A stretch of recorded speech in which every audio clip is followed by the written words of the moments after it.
ஸ்ரீ குருபியோ நமக. அனைவருக்கும் நமஸ்காரம். காரடைய நோன்பு என்பது பெண்கள் தங்கள் தீர்க்க சௌமாங்கல்யத்திற்காகவும் கணவனின் நீடித்த ஆயுள் வேண்டியும் கடைபிடிக்கும் ஒரு நோன்பு. அத்துடன் ஒரு பெண் தனது புகுந்த வீடு பிறந்த வீடு என இரு வீடுகளும் சீரும் சிறப்புமாக இருக்கவும் சகல செல்வங்களையும் பெற்று செழிக்க செய்யும் ஒரு நோன்பாகவும் இந்த காரடைய நோன்பு அமைகிறது. இதை நாம் சத்தியவான் சாவித்திரி கதை மூலம் தெளிவாக தெரிந்து கொள்ள முடியும். இந்த காரடைய நோன்பு தினத்தில் அவசியம் அனைவருமே, குறிப்பாக பெண்கள் சத்தியவான் சாவித்திரி கதையை ஒரு முறையாவது படிக்கவோ அல்லது கேட்கவோ செய்தால் பெண்கள் சகல சௌபாகியமும் பெற்று தீர்க்க சுமங்கலியாக இருப்பார்கள். குடும்பத்தில் ஒற்றுமையும் மகிழ்ச்சியும் பெருகும் என்பது ஐதீகம். மேலும் நாம் ஸ்ரீமத் தேவி பாகவத்தில் உள்ள சாவித்திரி காரடைய நோன்பு நூற்று யம தர்மராஜனை துதித்த ஸ்துதியும் சாவித்திரி அருளிய மாங்கல்ய ஸ்துதியும் இந்த தினத்தில் சொல்வது அவசியம். அதையும் நாம் இந்த தினத்தில் சொல்லி பலன் பெறுவோம். அனைவரும் முழுமையாக பார்த்து பயன்பெறுவோம். சப்ஸ்கிரைபர்ஸ் நம்ம சேனலுக்கு தொடர்ந்து உங்களது ஆதரவு தரும்படி கேட்டுக்கொள்கிறேன். விரத கதையை பார்க்கலாம். மந்திர தேசத்து மன்னன் அசுபதி நீண்ட காலமாக புத்திர பேரின்றி இறைவனை வேண்டி பல யாகங்கள் பூஜைகள் தவங்கள்லாம் செய்யறான். அதன் பலனா இறைவனது அருளால் அவனுக்கு அழகான பெண் குழந்தை பிறக்கிறது. அதில் மகிழ்ந்த அரசன் அந்த குழந்தைக்கு சாவித்திரின்னு பெயரிட்டான். அந்த குழந்தைக்கு சகல வித்தைகளையும் கற்றுத்தந்து சகல கலாவல்லியாக்கியதுடன் அவளை நற்பண்புள்ள பெண்ணாகவும் கடவுள் பக்தி கொண்ட பெண்ணாகவும் வளர்த்தான். சாவித்திரிக்கு திருமண வயது வருது. தன்னுடைய ஆசை மகளுடைய வாழ்க்கையை பத்தி மணாளனை பற்றி தெரிந்து கொள்ளணும்னு மன்னனுக்கு ஆவல். ஒரு நாள் அரண்மனைக்கு நாரத முனிவர் வரார். அவர்கிட்ட தன்னுடைய மகளுடைய மன வாழ்க்கையை பத்தி கேட்கிறான் மன்னன். அதுக்கு நாரதர் சொல்றார், சத்தியவான் ஒரு குணவான், அவனைதான் சாவித்திரி விரும்பி மணந்து கொள்வாள். அவனுடைய பெற்றோர் பார்வை இழந்தோர், அவர்களை பேணி பாதுகாத்து அவர்களை தெய்வமாக எண்ணி சேவை செய்து வருகிறான். அவன் ரொம்ப குணவான். ஆனா அந்த சத்தியவான் அற்ப ஆயுள்ள அவன் மரணிப்பது விதி, அதை மாத்த முடியாது அப்படின்னு சொல்லிட்டு நாரதர் கிளம்பி போயிடுறார். நாரதர் சொன்னபடியே நடந்தது. ஒரு நாள் காட்டுக்கு போறா சாவித்திரி. சத்தியவானை பார்த்துட்டு அவன் மேல விருப்பம் கொள்கிறாள். மன்னனும் விதியை மாத்த முடியாதுன்றதை உணர்ந்து கொண்டு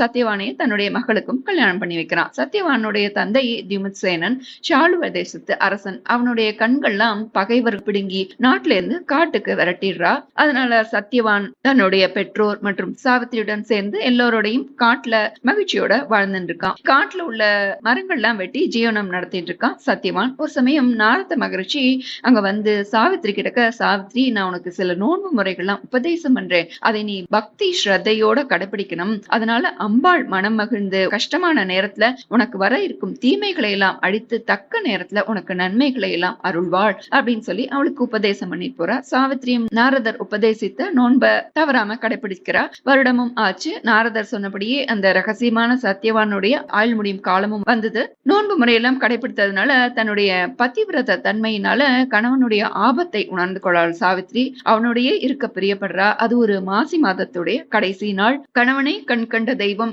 அவனை பெற்றவர்களுக்கு செய்யும் தொண்டையே கடவுளுக்கு செய்யும் சேவை தொண்டுன்னு நினைத்து வாழ்பவள் குணவதி சாவித்திரி. காட்டுக்கு மரம் வெட்ட போறான் கணவன். தானும் அவன் கூடயே இருக்கணும்னு நினைக்கிறா. அதனால நானும் உங்க கூட வரேன்னு சொல்லி கணவனோட புறப்பட்டு போறா. சத்தியவான் மரத்தை வெட்டின்னு இருக்கான். இவ பக்கத்துல அந்த ஆபத்து வரப்போறதை எதிர்நோக்கி காத்துண்டு முழுமையா இறை தியானத்திலேயே ஈடுபட்டிருக்கா. மதிய வேளை வருது. அவன் சாப்பிட்டுட்டு களைப்புல மனைவியோட மடியில தலை வைத்து படுத்துட்டு இருக்கான். உறக்கத்திலேயே அவனுடைய உயிரை யமதர்மன் கவர்ந்துன்னு போறார். தியானத்துல இருந்த சாவித்திரிக்கு கணவனுடைய உடல்ல இருந்து வெளிப்பட்ட ஒளி யமனுடைய கைகள்ல இருந்த அந்த பாச கயிற்றுல இருக்கு, ஐக்கியமா இருக்குன்றத அவளுக்கு தெரிந்து கொண்டால் கண் விழித்து பாக்குறா. தவ வலிமையினால எதிரில நின்ற அந்த யமனை பார்க்கக்கூடிய சக்தி அவளுக்கு கிடைச்சிருந்தது.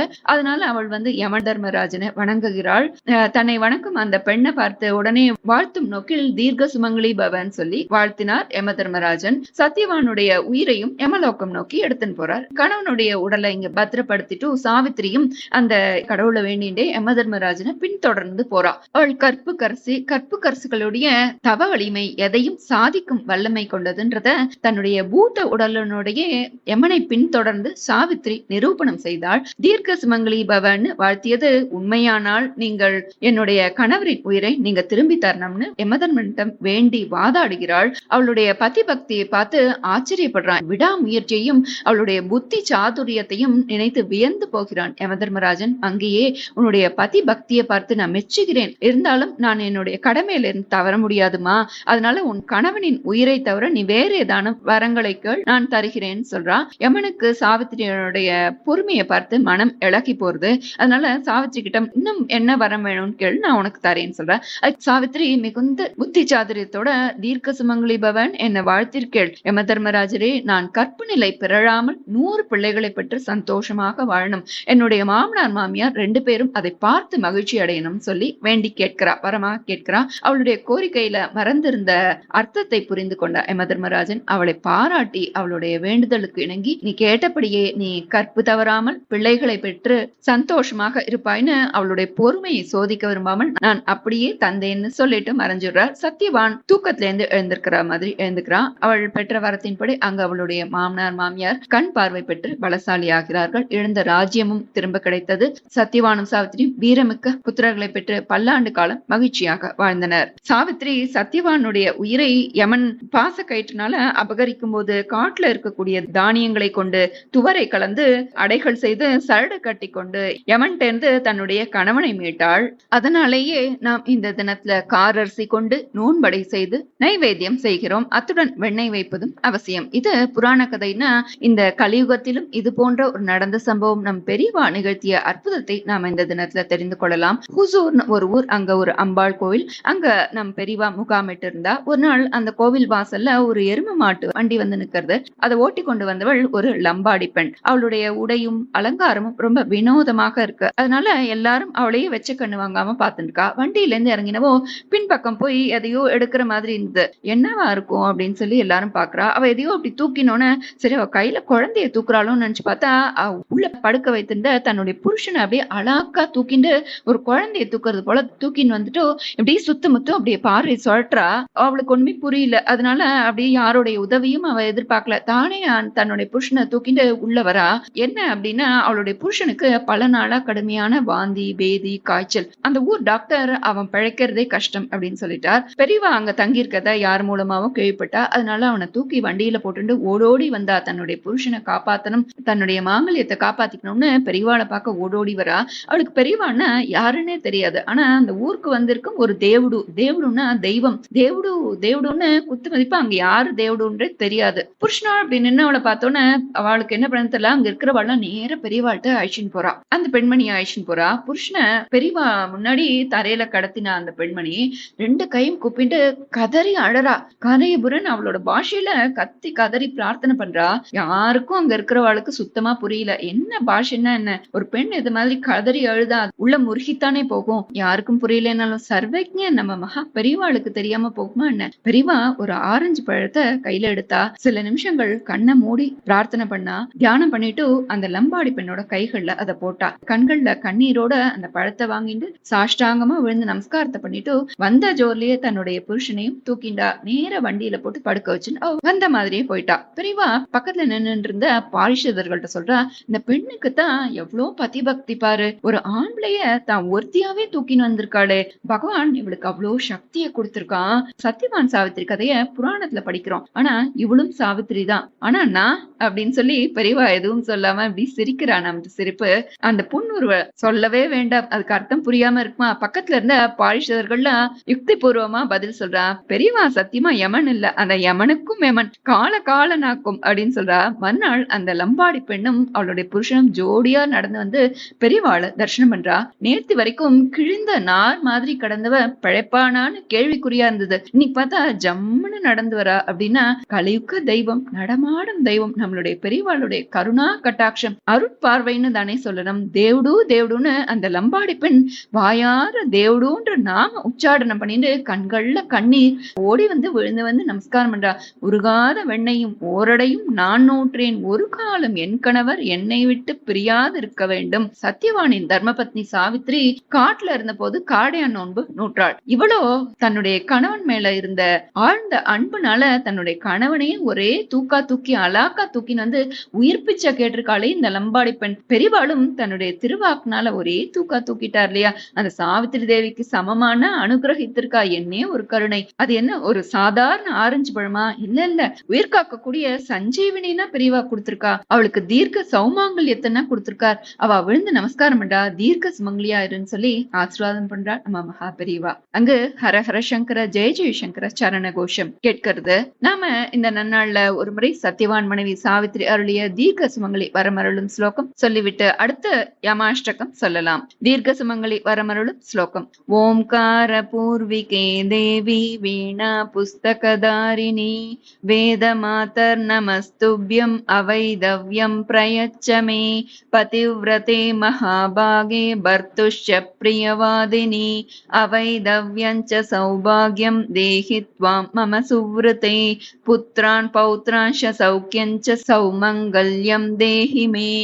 அடுத்து சாவித்ரி கார்டைய நோன்பு நூற்று யம தர்மராஜனை துதித்த ஸ்துதி யமாஷ்டகம். இதுல என்ன சொல்லப்பட்டிருக்குன்னு கொஞ்சம் அர்த்தத்தை தெரிஞ்சுட்டு ஸ்லோகத்தை சொல்லலாம். யம தர்மராஜனுடைய அஷ்டநாமங்கள் சொல்லி நான் நமஸ்கரிக்கிறேன் அப்படின்னு சொல்லப்பட்டிருக்கு. முன்பு ஒரு சமயம் புஷ்கர கஷேத்திரத்துல சூரிய பகவான் தவத்னால தர்ம தேவதையை ஆராதித்து தர்மன்ற மகனை அடைந்தார். அந்த தர்மராஜரை நான் நமஸ்கரிக்கிறேன். எல்லா பிராணிகளின் இதயத்திலும் சாட்சியாக இருந்தபடி அந்த பிராணிகளை சமமாக நினைப்பதால் சமணன் என்று அழைக்கப்படுகிறார். அந்த பெயருடைய யமராஜரை நான் நமஸ்கரிக்கிறேன். உலகில் உள்ள எல்லா பிராணிகளுக்கும் அவரவர்க்குரிய காலத்தை முடிவு செய்யும் கிருத்தாந்தன் என்னும் யமராஜரை நான் நமஸ்கரிக்கிறேன். மனிதர்களுக்கெல்லாம் எஜமானாக இருந்து கொண்டு பாவம் செய்பவர்களுக்கு அந்த பாபத்திலிருந்து விலகுவதற்காக தண்டனையை தருவதால் தண்டதரன் என்ற பெயர் பெற்ற யமராஜரை நான் நமஸ்கரிக்கிறேன். கால ரூபியாக இருந்து கொண்டு பிராணிகளின் காலத்தை கழிக்கின்றவர், எவராலும்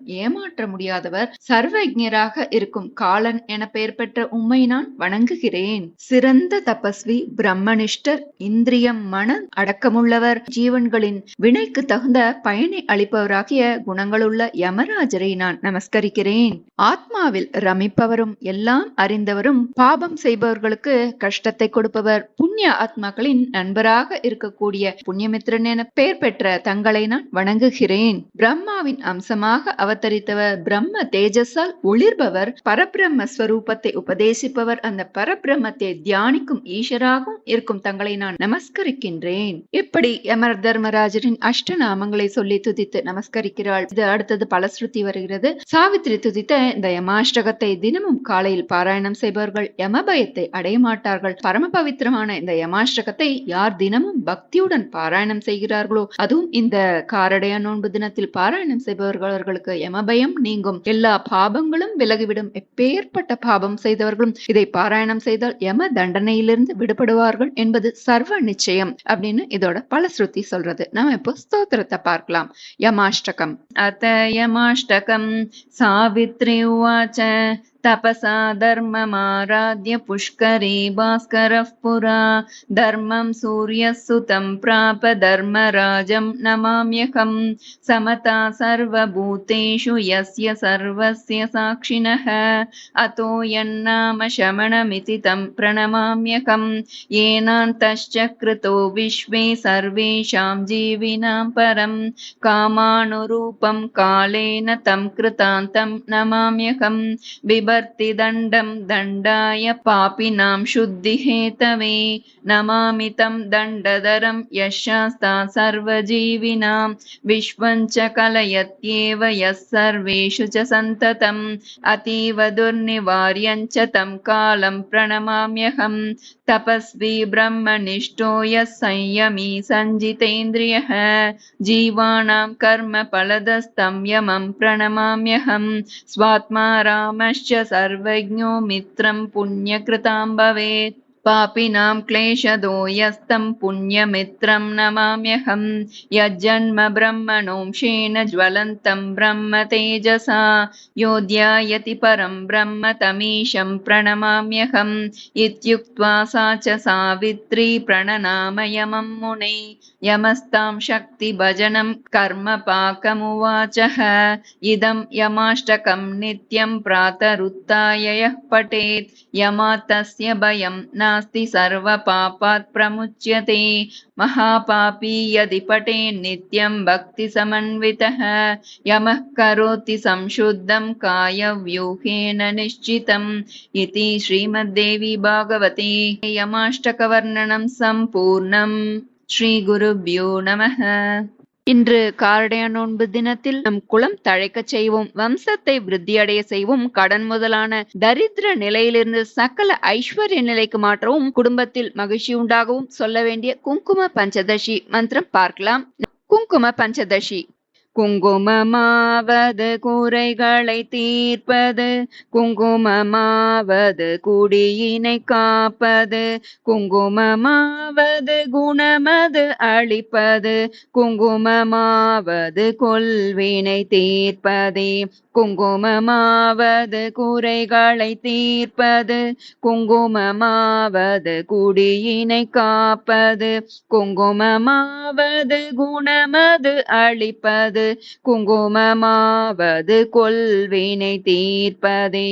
விதிதனை வெல்வது விமலையின் குங்குமம், நிதிகளை ஈவது நிமலையின் குங்குமம், பதிதனை காப்பது பதிவிரதை குங்குமம், கதிகளை ஆழ்வதும் குங்குமமாமே. தஞ்சமென்றோரை தடுத்தாண்டு கொள்வது, பஞ்சமபாதகம் பரிந்துமே தீர்ப்பதும், அஞ்சின பேருக்கு அபயம் அளிப்பதும், காஞ்சி காமாட்சியின் குங்குமமாமே. நற்பதம் ஈவது நாரணி குங்குமம், பொற்பினை ஈவது பூரணி குங்குமம், சிற்பரம் ஆவது ஸ்ரீ சக்கர குங்குமம், கற்பினை காப்பதும் குங்குமமாமே. செஞ்சுடர் போன்றது சீரான குங்குமம், கொஞ்சம் அழகை கொடுப்பதும் குங்குமம், ஐந்து புலன்கள் அடக்கி அருள்வதும், காசி விசாலாட்சி குங்குமமாமே. நோயினை தீர்ப்பதும் நுண்ணறி ஈவதும், பேயினை தீர்ப்பதும் பெரும் புகழ் ஈவதும், செய்யினை காப்பதும் செல்வம் தருவதும், தாயினை அர்ச்சித்த குங்குமமாமே.